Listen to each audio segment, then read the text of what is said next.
Professor. Next is Mr. David Baldacci. Mr. Baldacci is one of the best-selling authors in America.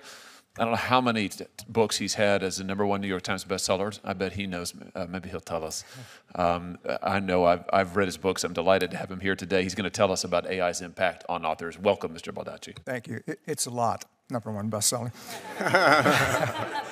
I'll leave it at that. Chairman Hawley, Ranking Member Durbin, members of the subcommittee. 119 years ago, Mark Twain traveled to D.C. and appeared before a congressional committee to advocate on behalf of stronger copyright laws. He was the most pirated author of his day. I'm pirated all over the world as well. I get why that upset him.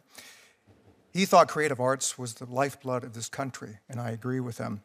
That was the first time at that hearing that he wore his signature white suit publicly. And he did so because he thought it represented purity of thought and spirit. I don't own a white suit. And even if I did, I don't think my wife would have let me wear it today. So you just get blue. Twain once said that travel is fatal to prejudice, meaning if you meet people where they live, you find out they're just like you. I had no chance to leave the segregated world of Richmond, Virginia when I was growing up, but I visited the library every week, and I liked to think through books. I traveled the world without a plane ticket or a passport. And born from my love of reading came my desire to be a writer. I worked away for decades and getting rejected over and over, but I kept going, honing my craft, remaining disciplined, taking the rejections head on, and using them as motivation, and finally I was successful. And after 60 novels under my belt, I worked just as hard as I ever have. It's the American way. You work hard, you play fair, you stay the course, and you'll make it. I truly believed that until my son asked ChatGPT to write a plot that read like a David Baldacci novel. In about 5 seconds, 3 pages came up that had elements of pretty much every book I'd ever written, including plot lines, twists, character names, narrative, the works. That's when I found out that the AI community had taken most of my novels without permission and fed them into the machine learning system. I truly felt like someone had backed up a truck to my imagination and stolen everything I'd ever created. I'm aware of the argument that what AI did to me and other writers is no different than an aspiring writer reading other books and learning how to use them in original ways. I can tell you from personal experience that is flatly wrong. I was once such an aspiring writer. My favorite novelist in college was John Irving. I read everything that Irving wrote. None of my novels read remotely like a John Irving novel. Why? Well, unlike AI, I can't remember every line that Irving wrote, every detail about his characters and his plots. The fact is, also unlike AI, I read other writers not to copy them or steal from them, but because I love their stories. I appreciate their talent. It's motivated me to up my game. What AI does is take what writers produce as an incredibly valuable shortcut. It's like super fuel to teach software programs what they need to know. And I have learned that these trillion-dollar companies didn't even buy my books. They got them off a website that has pirated works. They complained that it would be far too difficult to license the works from individual creators, so apparently it was more efficient to steal it. Trillion-dollar companies with battalions of lawyers did not have the resources to do things lawfully. I was once a trial lawyer. If I had made that argument in court, I would either have been laughed out of the courtroom or held in contempt by the judge, and rightly so.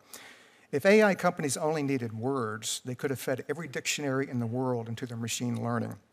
But that was not nearly good enough because it would mean decades of additional work and hundreds of billions of dollars of additional investment. What they needed was complete, well-crafted, living, breathing stories with characters that seemed real, plots that made sense, dialogue that appeared genuine, humanity on the page. In some, they needed us and our craft that we learned with the sweat of our brows and the flexing of our imaginations.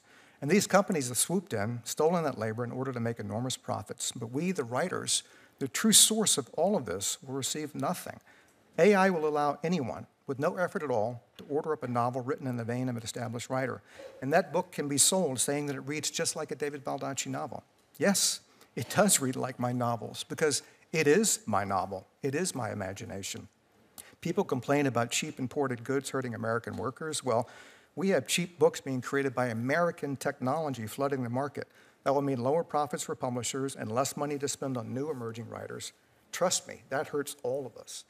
Online vendors now require the author to disclose if a book was not human created. It's getting to the point where they will have to limit the number of books that someone can publish on a weekly or even daily basis. This is insane. Source code and elements of algorithms are also protected by copyright.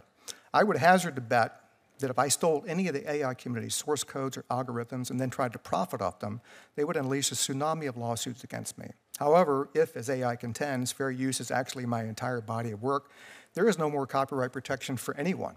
I'm sure AI believes that their IP should be fully protected against interlopers, and I agree with them. Thus, I am deeply disappointed that they don't feel the same about people like me.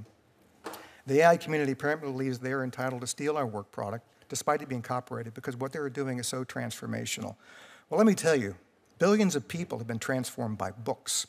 Many significant events in human history and in this country had seminal authors and their works that rode at the head of the pack. We didn't truly emerge from the Dark Ages until the invention of the printing press, when books became widely available. Books also teach empathy, making the world a kinder, gentler, more meaningful place. I'm only one man, but books transform my life, propelling me to a far better existence. I am sure there are aspects of AI that will also transform the world. But if you want to bet on which side is more transformational for all of us, I will bet on books every single time. Thank you.